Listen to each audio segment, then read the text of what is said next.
మన ప్రభువును మన రక్షకుడైన ప్రియ యేసుక్రీస్తు వారి నామమున మీరందరికీ నా హృదయపూర్వక వందనాలు. ప్రియ సహోదరి సహోదరులారా, ఈ దినము దేవుని వాక్యం ఈ విధంగా సెలవిచ్చుచున్నది. పరాక్రమం గల బలాఢ్యుడా యెహోవాయే నీకు తోడు అని.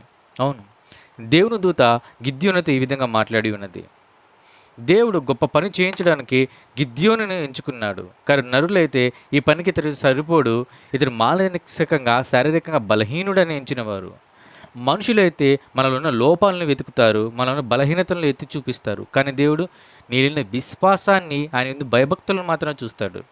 అయితే దేవుడు గిద్యోనుని ఎంచుకొని అతను మిద్యానీయుల నుంచి ఇశ్రాయేలును విడిపించడానికి పాటుపడేలాగా చేశాడు.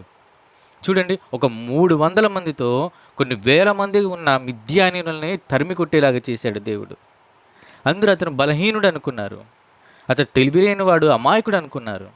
కానీ దేవుడు అతను వాడుకున్నాడు.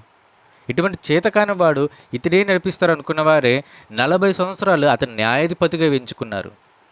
ఈ దినం మన మనుషులు నిన్ను కూడా ఆ విధంగా ఎంచుతున్నారేమో. నువ్వు ఒక పనికిరాని వాడివి, నీ శారీరక మానసికంగా బలహీనుడు ఎంచుతున్నారేమో. గుర్తుపెట్టుకోండి, లోకంలో ఉన్న మనుషులు నీలోన లోపాలను వెతుకుతారు, నీలోన బలహీనతలను ఎత్తి చూపిస్తారు. కానీ ప్రభు అయిన దేవుడు నీళ్ళు ఉన్న విశ్వాసాన్ని చూస్తాడు, ఆయన ఎందుకు భయభక్తులను చూస్తాడు. ఈ దినమున గిద్యోనును వాడుకున్న దేవుడు నిన్ను వాడుకోలేడంటావా? నిన్ను ప్రశ్నించుకో మిత్రమా. నా సహోదరి, నా సహోదరులారా, మేలుకొనండి. దేవుడు ఎల్లప్పుడూ నీతో ఉన్నాడు. నీలోని బలహీనతలను, నీలోని లోపాలను చూయించుకొని నేను చేతకాని వాడినని నువ్వు నిరుత్సాహంతో కూర్చునవద్దు. ప్రభువు నిన్ను ఎంచుకుని ఉన్నాడు.